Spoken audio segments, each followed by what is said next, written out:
Kia ora whānau. In this video, I'm going to show you how to draw Polynesian inspired designs on the iPad using Procreate. Let's go. The first step is selecting your canvas. In this example, I'm using an A4 size. Once you have the canvas selected, the next is the paintbrush. I like to use the studio brush. It helps create clean lines. And before I start using it, I go to the brush studio and to stabilization. If you can see on the left, you see motion filtering.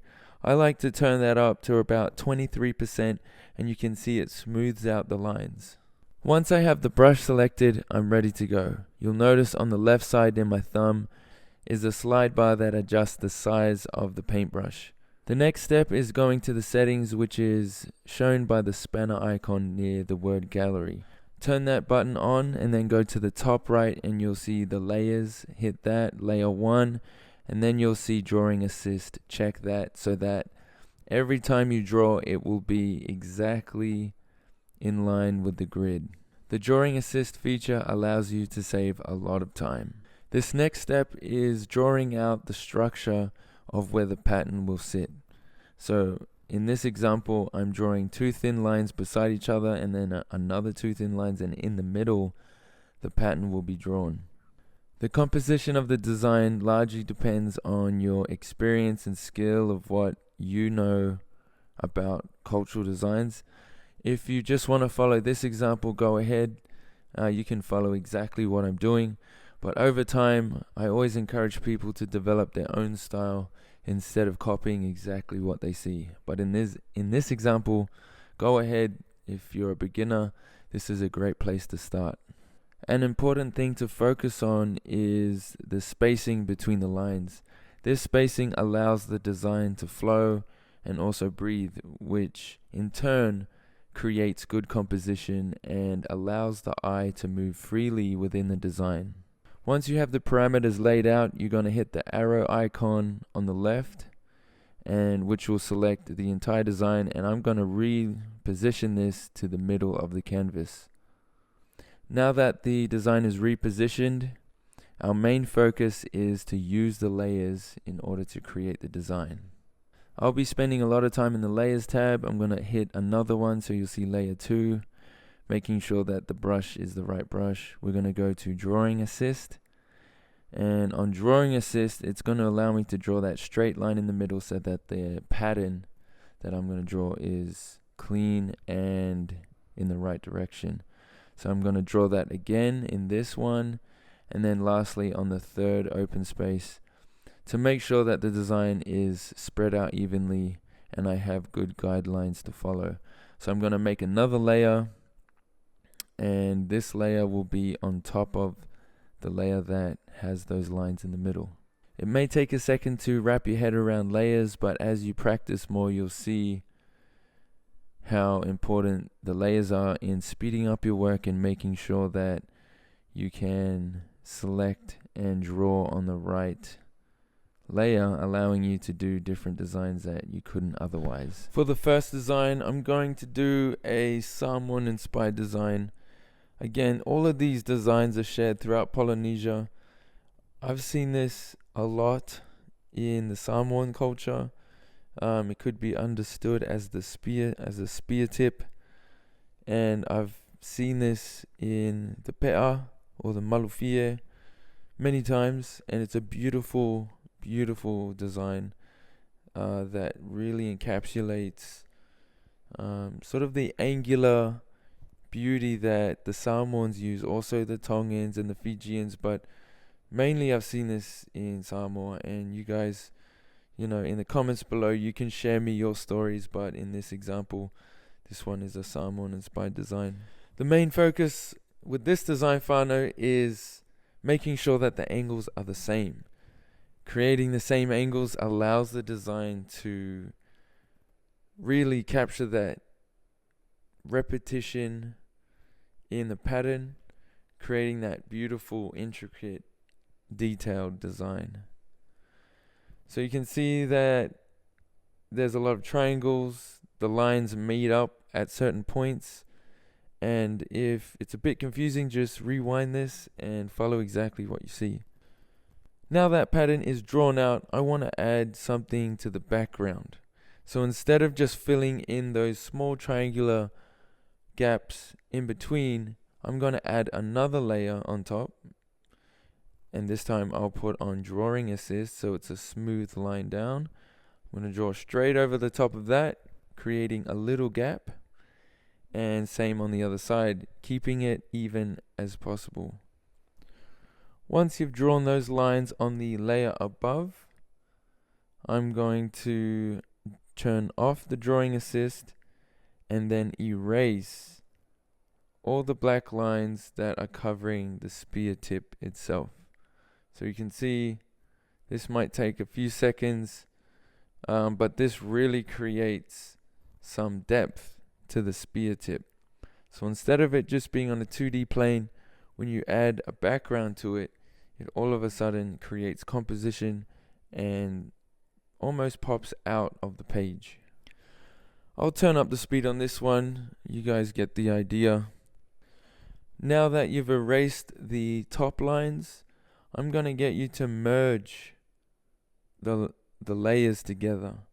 So as you merge the layers together, you will then be able to drop color into the gaps. And so I'm closing off the top, and now I can drag the paint directly into the gap, and it just speeds it up 10 times instead of coloring it in each one. So you want to make sure you use these tricks along the way so that you're not spending hours doing something that could take seconds. Okay, now you can see the contrast of this design, and it has a nice detail in the back separating the two layers. This next design will help create a bit more interest with this pattern that I'm drawing. One way of doing it is just drawing the triangles by hand. Although that is one method and it can create a hand-drawn type look, what I recommend in this example is to draw one triangle, fill it in, make sure that the triangle is clean, and then actually repeat this. So slide to the left, duplicate this layer, and then select the layer and drag it next to it, and then merge it down and repeat. So you can slow that down if that was too quick, but you'll use the merge option, also the duplicate option, and as you continue this back and forth, you'll create the pattern nice and even so that it's a consistent pattern all the way through. One tip that you guys got to be aware of is making sure that the canvas is a high resolution. So the DPI dots per inch is above 300. If it's not, you'll sort of be disappointed in the end because it'll be a blurry image and you'll have to redraw it. I'm getting to the end of this design. As I repeat the pattern and drag it across, I'll erase the excess and then merge that layer together. So once I've erased it, I'm going to readjust it to make sure that there are no white gaps between the line and the pattern. When people see Polynesian designs, they think, wow, straight lines, repeating patterns must be really easy. As you draw these more and more, you'll see that it really isn't so. Because the more simple the shape is, the more attention to detail you need. Because the slightest line that is out of order it stands out, and there's so many different little parts of the design that you got to be aware of that take hours to complete. But with the right tools and focus, you can make something that is really beautiful. This next design, I'll be using the drawing assist once again, and so instead of it going vertically, we're going horizontally. So I'm going to rotate the canvas and actually follow these lines. So although they don't all meet up, you can slightly adjust where the lines go to make sure that the spacing is even and the design will look consistent. This next design is called Manulua. It's an ancient design used throughout Polynesia among many islands. I wouldn't say it's one or the other. This design is found in Tonga, and it's used in a lot of their pattern work, in their tapa cloth, but also you can find this in Samoa, all throughout Polynesia. And basically the meaning of this design is unity, love, connection. It essentially depicts a bird or two birds together. And as you know, birds are a very essential marker or key to navigation, because when you see birds, you know there's fish, you know there's land, you know there's life form wherever it's flying to, because the birds can't just keep flying, they got to land somewhere. So personally, I love this design. It's very simple, geometric, it has beautiful composition, and this will be at the center of this design. Something you have to be aware of is knowing where or what layer you are drawing on. And so in this case, I am combining or merging the layers together so that I can drop color in the gaps. So now that I have all the layers combined together, you can slow down the clip to really see what I did there. I'm just going to drop in the color to complete the Manulua design. I feel like this design is also used in many other cultures. I've seen this pattern in many different ways, on rugs, carpets, carvings, and so many more places, but I've really come to love and appreciate the meaning and the fourth pattern that I'll be focusing on is called Tuarakuri. And I'm sure this pattern in many other cultures is named something different, but in this example it's Tuarakuri, which means the backbone of a dog.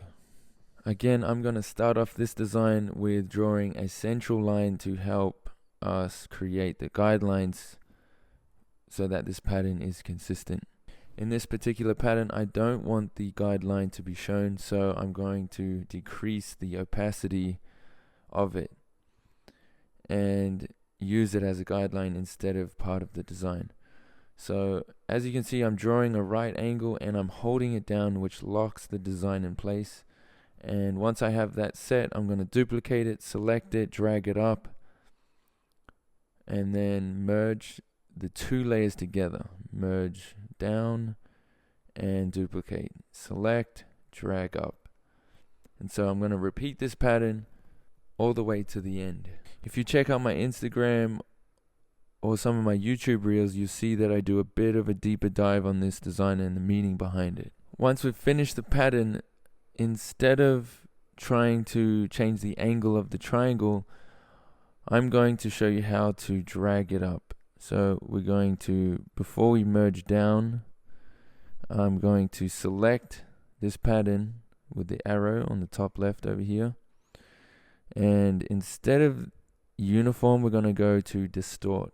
And we're going to drag the design up a little bit so it's flush to the edge. Typically, I don't like to use that feature distort because it stretches the design. But in this case, we're not deforming the shape. We're just changing the angle, but it remains still in uniform and it has a consistent look. So I think we're safe in this way. Layer 5 is the pattern that I just drew, so I'm going to drag that down to the rest of the design, merge it down so that I can drop color into the spaces. So I'll repeat that all the way to the edge, and you'll see on the bottom there's some open gaps, and we're going to draw a line to close that off. And once we close it off, then we can drop in the color to fill those spaces. So there we go. Another very strong contrasted design. And to finish it off, instead of drawing another design, I'm going to take it from the jagged design that's beside the spear tip. So you can see that I haven't merged that design with the rest yet, which allows me to drag it across and then mirror that same design on the other side. And this not only saves time, but it has a really cool look that combines and matches the design together. Although I didn't spend a lot of time thinking about the composition and layout of this design, I think there's elements in it that work and also elements that I could have improved. For example, the two designs in the middle, the Manulua and the Tuarakuri designs, they're very bold. And so I would, if I was to do it again, separate that out so it doesn't create that high contrast area, just to give it a bit more breathing room. But again, I think because each pattern in this composition is fairly bold, it is working. To complete this design, I'm going to turn off all the drawing assist options, because if it was on, you would try and erase it, but it would erase something else. So turn that off so you are free to draw and color where you need to, and complete all the edges that are sticking out, all the loose ends, and really just tighten up the design. I started using the iPad about 6 years ago. I used to draw on paper, but what I've found is if I draw it on the iPad, I can take that design, put it onto various mediums, and without having to draw it again and again and again. With this type of work, I feel like I'm only using like 2% of the iPad's capability, especially Procreate. There are so many different features, brushes, techniques, masking layers that I have only slightly explored. But for now, whānau, this will be enough to get you to a place where you can draw comfortably and confidently on your iPad. If you like this tutorial, whānau, let me know in the comments below. In the near future, I'm hoping to start up a carving course to not only teach you the designs, but how to carve them in wood. Also, whānau, which design did you like? 1, 2, 3, 4, or 5? Till next time, whānau, remember, we all have a story. It deserves to be told. Be fearless, get out there, and make some magic. Kia ora.